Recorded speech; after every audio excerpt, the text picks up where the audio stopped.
الحمد للہ عدد خلقہ ورضا نفسہ وزنۃ عرشہ ومداد کلماتہ والصلاة والسلام علی صفوۃ رسلہ وخیر خلقہ محمد وآلہ وصحبہ اما بعد فاعوذ باللہ من الشیطان الرجیم بسم اللہ الرحمن الرحیم اعلموا ان اللہ شدید العقاب وان اللہ غفور رحیم ما علی الرسول الا البلاغ واللہ یعلم ما تبدون وما تکتمون قل لا يستوي الخبيث والطيب ولو أعجبك كثرة الخبيث فاتقوا الله يا أولي الألباب لعلكم تفلحون صدق الله العلي العظيم وبلغنا رسوله النبي الأمي الكريم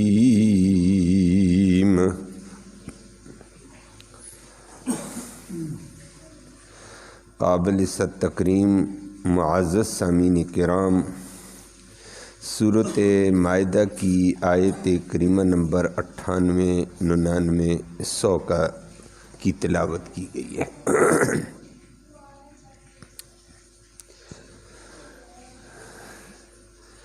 پہلی آیت کریمہ میں اللہ رب العالمین نے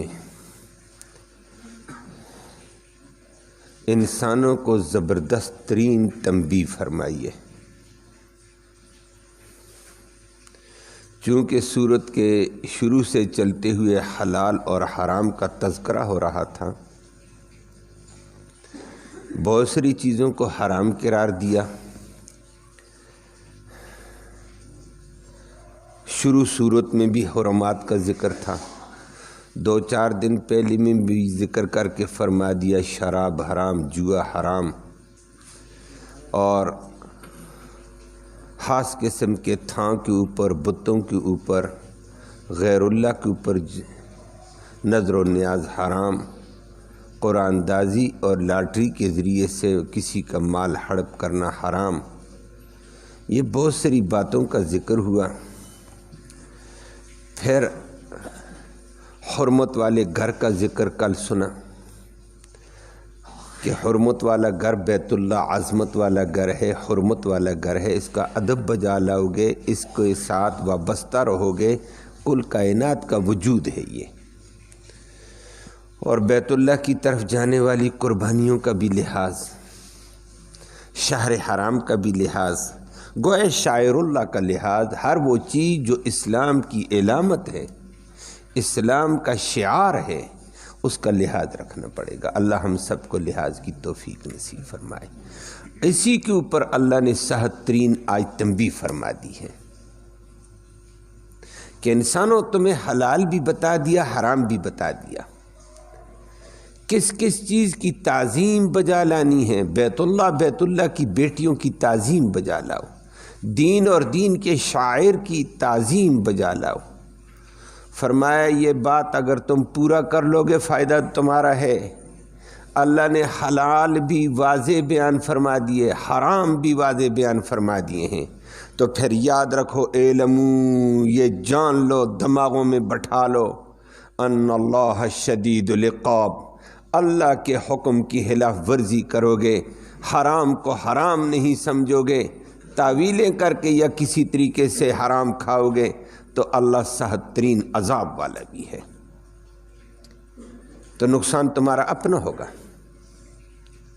کہ اللہ کے حکام کو تم روندو گے، اللہ کے حرام کردہ چیزوں کو حرام نہ سمجھو، اور اللہ نے جن چیزوں کی تعظیم کا، ادب کا، احترام کا حکم دے دیا، تم ان کا احترام نہیں کرو گے تو اللہ سخت عذاب دینے والا بھی، اللہ پکڑے گا بھی۔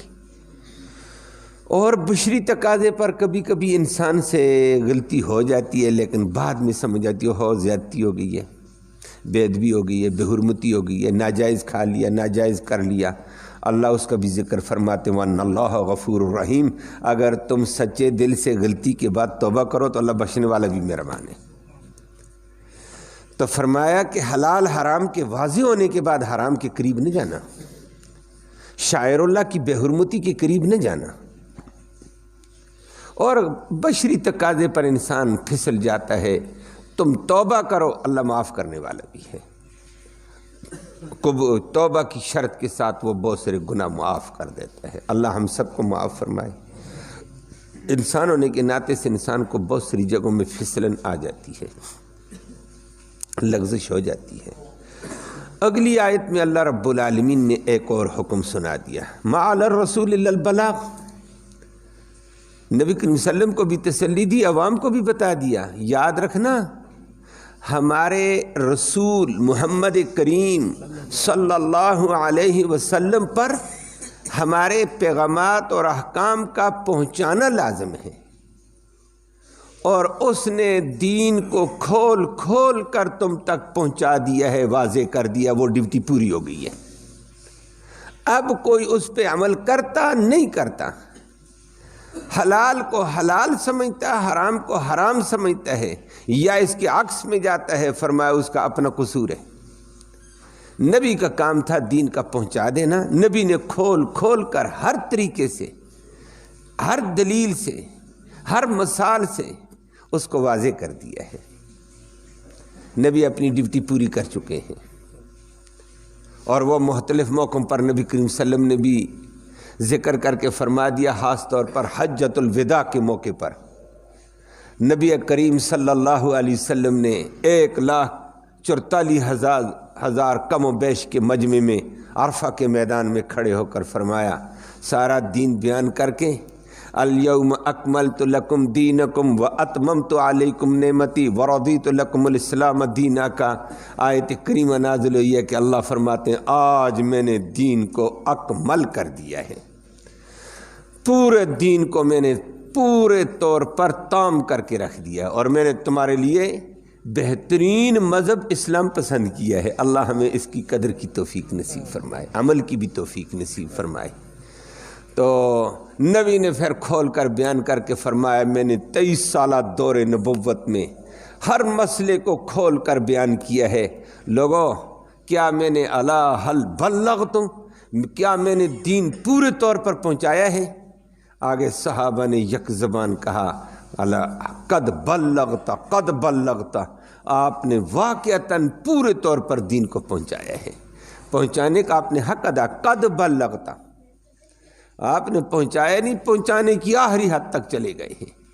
اللہ اکبر۔ نبی نے پھر اللہ کی طرف انگلی کی، اللہ یا اللہ ان پر گواہ رہنا، یہ سارے دیکھو گواہیاں دے رہے ہیں، سب کے ہاتھ کھڑے، قد بلغتا، فرمایا گواہ رہنا اللہ، کل میں قیامت کے دن تو مجھ سے بھی پوچھے گا ڈیوٹی پوری کی، میں انہی کو گواہی میں پیش کروں گا، یہ میرے گواہ ہیں، میں نے ڈیوٹی پوری کر دی ہے۔ اب دین کو کوئی ٹھکراتا ہے، عمل نہیں کرتا ہے، تو میری ذمہ داری میں نہیں ہے، میری ذمہ داری دین کا پہنچانا ہے۔ تو اللہ نے بھی فرمایا ہمارے رسول پر تو دین پہنچانا ہے، عمل کروانا نہیں ہے۔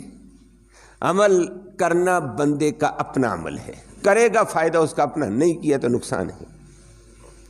تو فرمایا نبی کریم صلی اللہ علیہ وسلم اپنی ڈیوٹی پوری کر چکے ہیں، باقی جو ہوگا وہ رب کا حساب ہوگا۔ آگے دین پہنچ گیا، اب اللہ کہے گا کس نے عمل کیا، کتنا کیا ہے، یہ حساب اللہ پر ہے۔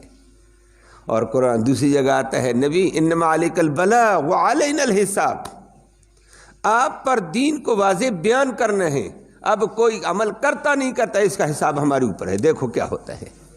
آج بھی یہی بات ہے، علماء ربانی کا کام ہوتا ہے دین کو بیان کرنا، منوانا نہیں ہے، منوانا نبی کا کام بھی نہیں تھا، عمل کروانا نبی کا کام بھی نہیں تھا، بتانا ہے اچھے سلیقے سے، اسلوب سے، وضاحت کے ساتھ بتایا جائے۔ باقی رب کہتا اب حساب میرے ذمہ ہے، کون عمل کرتا ہے میں اس کو کیا دیتا ہوں، کون اس میں تعویلیں کرتا ہے اس کو میں کے ساتھ کیا سزا کا کیا جزا کا معاملہ کرتا ہوں، یہ میرے ذمہ حساب ہے۔ آگے آیت میں فرمایا واللہ یعلم ما تبدون وما تکتمون، اللہ جانتا ہے جو تم چھپاتے ہو، زبان پہ نہیں ہے دل میں ہے، عمل میں نہیں ہے، اعضاء پہ نہیں لاتے ہو لیکن دل میں ہے، اللہ اس کو بھی جانتا ہے، اور جو تم زبان سے ظاہر کرتے ہو، اپنے عمل سے ظاہر کرتے ہو، اس کو بھی اللہ جانتا ہے، اس کے مطابق نظام ہوگا۔ اللہ ہم سب کو ہدایت نصیب فرمائے۔ اگلی آیت ہے سورۃ مائدہ کی 100 نمبر آیت ہے۔ اس آیت میں اللہ رب العالمین نے بڑا زبردست ضابطہ ذکر کیا ہے، اللہ ہم سب کو حقیقت پہ آنے کی توفیق نصیب فرمائے۔ آیت کا شان نزول تو یہ تھا، چند دن پہلے بھی آپ نے سنا، ابھی بھی میں نے ذکر کیا، شراب حرام ہے، اور شراب ابتدا میں عرب معاشرے میں تھی، ہر برائی تھی، شراب بھی عروج پر تھی۔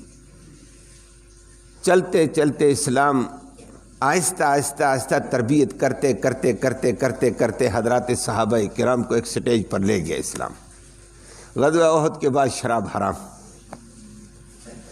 شراب حرام ہوئی ہے تو صحابہ کی تربیت تو ہو چکی تھی، کوئی تعویل نہیں، گرا دو جی۔ ہاتھوں میں پکڑے ہوئے پیالے پھینک رہے تھے جب پتہ چلا، یہ نہیں کہا چونکہ اب ہم پی رہے ہیں، چونکہ چنانچہ نہیں تھا ان کا، پیالے جا رہے تھے گلیوں میں، مٹکے جا رہے تھے گلیوں میں۔ اللہ ان پہ کروڑوں رحمتیں نازل فرمائے، یہ زبردست لوگ تھے، اللہ نے چن کر نبی کو دیے تھے۔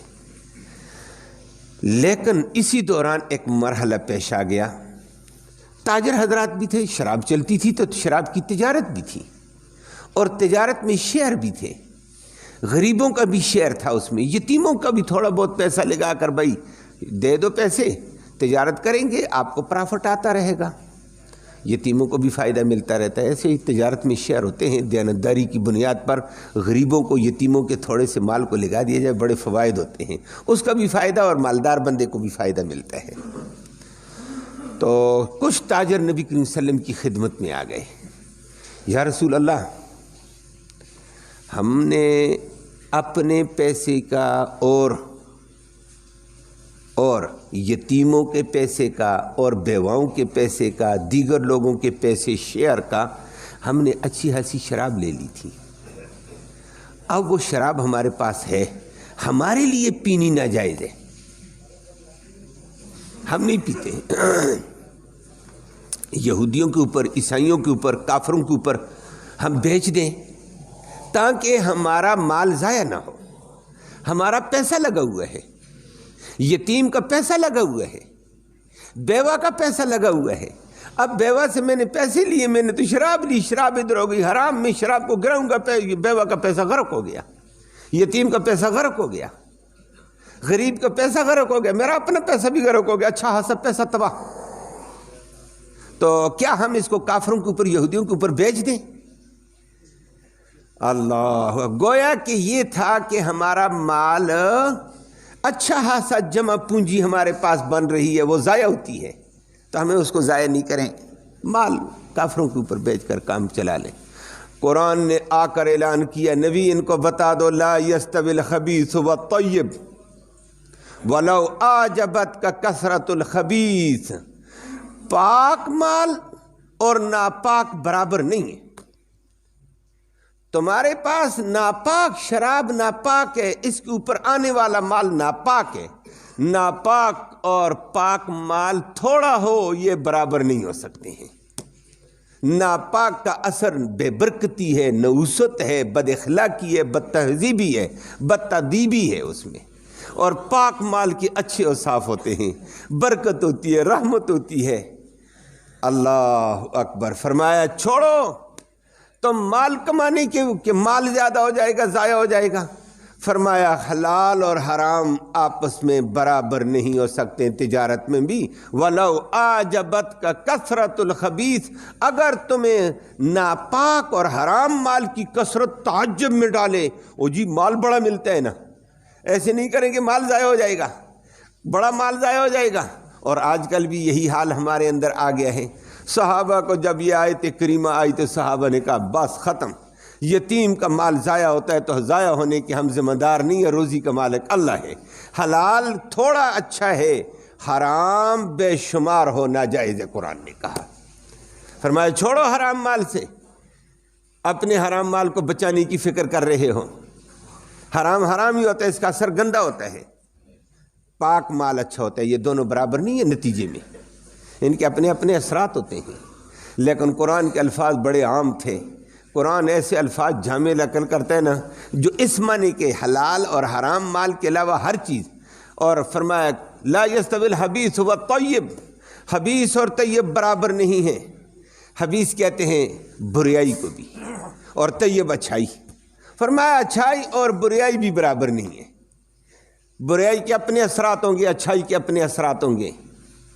اور کبھی ایسے ہوتا ہے، تیسری بات ہوتی ہے، کبھی کبھی خبیث سے برے لوگ مراد ہیں اور طیب سے اچھے لوگ مراد ہیں۔ فرمایا اچھے لوگ اور برے لوگ برابر نہیں ہیں، ان کا نیک لوگوں کا، اچھے لوگوں کا اپنا ایک نتیجہ ہے اور برے لوگوں کا اپنا نتیجہ ہے۔ وَلَوْ أَعْجَبَتْكَ كَثْرَةُ الْخَبِيثِ، اگر خبیث اور گنہگار برے لوگوں کی تمہیں کثرت حیرانگی میں کیوں نہ ڈالو، اس سے مرعوب نہ ہونا، نیک دو چار بھی ہوں گے، ان کا ایک اپنا وزن ہوگا۔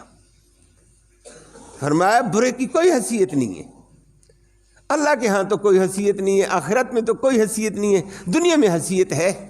لوگ کہتے ہیں جناب آج کل تو ماشاءاللہ جمہوری دور ہے، سارے برے ہو جائیں، اوباشی والے فحاشی والے ایک طرف ہو جائیں تو نظامی اور نظر آتا ہے۔ کہتے ہیں جناب فلاں کے ساتھ اتنے بندے ہیں، فلاں جگہ اتنے لوگ آگے ہیں، فلاں اتنے آگے ہیں۔ اللہ نے فرمایا نیک طبقہ ہو، دو چار ہوں، مقابلے میں 2-4 ہزار پلید کیوں نہ ہو، یہ برابر نہیں ہو سکتے ہیں، پریشان مت ہونا۔ اللہ کے ہاں ان کی قدر ہے، ان کی قدر نہیں ہے بروں کی، مال کے اعتبار سے بھی، افراد کے اعتبار سے بھی۔ اور نبی کریم صلی اللہ علیہ وسلم کو پھر تسلی دی، صحابہ اسی آیت کو پڑھا کرتے تھے۔ روایت میں آتا ہے جب کفر کے مقابلے میں جاتے تھے صحابہ 200-400، مقابلے میں 2-4 لاکھ بھی ہوتے تھے، 2-4 لاکھ۔ غزوہ موتہ میں صحابہ صرف 3000 تھے، مقابلے میں 2 لاکھ فوج تھی، 1 لاکھ شرحبیل کی تھی اور 1 لاکھ فوج ہرقل کی آئی ہوئی تھی۔ صحابہ وہاں پریشان ہوئے، کمانڈر نے یہی آیت پڑھی، صحابہ پریشان مت ہونا، لا یستوی الخبیث والطیب، یہ پلید اور یہ نیک آپس میں برابر نہیں ہے۔ وَلَوْ أَعْجَبَتْكَ كَثْرَةُ الْخَبِيثِ، اگر ان پلیدوں کی کثرت تمہیں حیرانگی میں ڈالے پریشان مت ہونا۔ اور واقعتاً نتیجہ ہوا 3000 لاکھ پہ باری نظر آ رہا تھا اور حاوی ہو کر فاتح بن کر آیا ہے، اللہ نے مدد کر دی۔ فرمایا پلید لوگوں کا اعتبار نہیں ہوتا ہے، یہ الگ بات ہے، آج ہمارے ہاں بھی ہو جاتا ہے، اللہ معاف فرمائے، وہ آپ دیکھتے رہتے ہیں ہمارے نتیجے میں کیا آتا رہتا ہے۔ اور اسی کو عمر بن عبدالعزیز نے اپنے دور میں کمال کا انداز اختیار کیا، اللہ ہم سب کو سمجھ نصیب فرمائے۔ عمر بن عبدالعزیز رحمہ اللہ خلیفہ راشد گزرے ہیں تابعین میں، زبردست عدل و انصاف کا زمین پہ قائم کرنے والا عظیم عادل بادشاہ گزرا، اللہ اس کے درجات کو بلند فرمائے۔ تابعی تھا لیکن صحابہ کے طرز پر حکومت کر کے گیا ہے، اللہ اکبر، پورا اسلام نافذ کر کے زمین پہ گیا ہے۔ عمر بن عبدالعزیز خلیفہ راشد بنا جب، اس سے پہلے مروان کی بھی حکومت تھی اور حکمرانوں کی بھی گزر چکی تھی۔ عمر بن عبدالعزیز نے آتے ہی ایک فیصلہ یہ سنایا خلیفہ راشد نے، فرمایا مسلمانوں کے اوپر ٹیکس لگانا حرام ہے، اسلام میں ناجائز ہے، فلہذا جتنے ٹیکس مسلمانوں پہ لگے ہوئے ہیں یہ کالعدم، اور جس مسلمان سے پیسہ لیا ہوا واپس کیا جائے۔ عجیب خلیفہ راشد تھا، اور یہ بات صحیح ہے، اسلام میں مسلمان سے ٹیکس نہیں ہے، مسلمان کو اسلامی حکومت رعایت دے، اس کو بہت ساری چیزوں کی رہن سہن کی رعایت کا حکم ہے۔ عمر بن عبدالعزیز نے یہ کہہ دیا ٹیکس بھائی ناجائز نہ لینا، نمبر 2 جو لیا ہوا ہے خزانے کے اندر واپس کرو، تیسری بات یہ کہہ دی ہے جو بھی جس بندے سے پہلے والے ارباب اقتدار، گورنر نے، حکومت والوں نے ناجائز پیسہ لیا جو دباؤ کے ذریعے سے، وہ بتا دے اپنا پیسہ واپس لے لو. پیسہ واپس چلا گیا. لوگوں کا عام اعلان ہوا. ایک گورنر صاحب سامنے آ گئے. گورنر نے آ کر کہا عمر بن عبدالعزیز کو امیر المومنین فیصلہ تو آپ نے سنا دیا. اتنی بڑی حکومت ہے، 64,65,000 مربع میل پر حکومت تھی، آدھی دنیا سے زیادہ دنیا پہ حکومت تھی. تو اتنی بڑی حکومت، اس کے فوجی ادارے، پولیس کے ادارے، ڈاکخانے کے ادارے، مجاہدین کا نظام اور دیگر اعمال، یہ سرکاری کرندوں کے خرچے، یہ کہاں سے پورے کیے جائیں گے؟ یہ تو سرکار کا کام دب گیا ہے. اب سرکار آگے نہیں چل سکتی ہے کہ یہ مال تو چلا جائے گا تو سرکار پیچھے تھوڑا سا مال ہو، تھوڑے سے مال سے کس کس کی تنہا دو گے، کس کس کا خرچہ پورا کرو گے؟ آگے عمر بن عبدالعزیز تھا. ہم جیسے کمزور نہیں تھے. اللہ ہمارے حکمرانوں کو یہ سمجھ نصیب فرمائے. ہمارے بیچارے کسی اور دوڑ میں لگے ہوئے ہوتے ہیں. ان کو اوپر سے آرڈر ہوتا ہے ٹیکس لگاؤ، یہ کہتے ہیں بالکل حاضر، تمہاری سنیں گے، قوم کو کچلیں گے، قوم جائے جدھر جاتی جائے.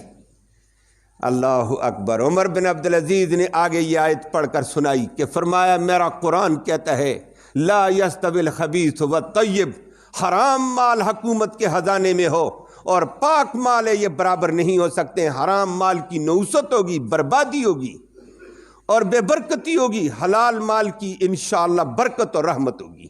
تمہارے ہزاروں کھربوں مال حرام کا ہے، اس کا اتنا فائدہ نہیں ہوگا جتنا چند پیسوں حلال کی برکت ہوگی. اور گورنر صاحب چپ، حیران ہو گیا.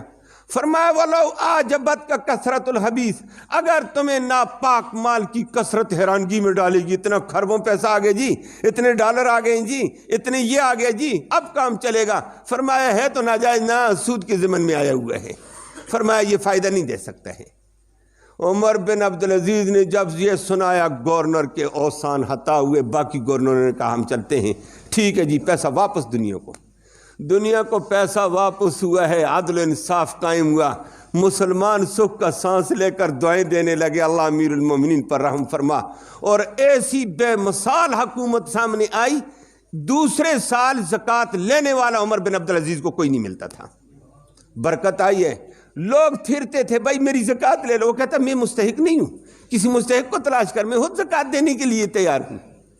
کیسی برکت آئی ہے. رب نے یہ کہہ دیا. اور آج ہم کس شکنجے میں ہیں؟ مال آ جائے، سود کا آ جائے، IMF کا آ جائے، امریکہ کا دباؤ کا شرطوں کا ساتھ آ جائے. ہمارا حال اوپر سے لے کر نیچے والے بھی یہی کہتے ہیں مال آ جائے، مال مال. او خدا کے بندو، حلال کماؤ. حلال کی کمائی برکت والی، رحمت والی، اور اس کے مقابلے میں حرام کا کوئی اثر نہیں ہوتا ہے. اللہ ہم سب کو ہدایت نصیب فرمائے. چاہے عوام ہے، چاہے ارباب اقتدار ہے، ہماری دوڑ، ہماری نظریں غلط لگی ہوئی ہیں. اللہ ہمیں ہدایت نصیب فرمائے.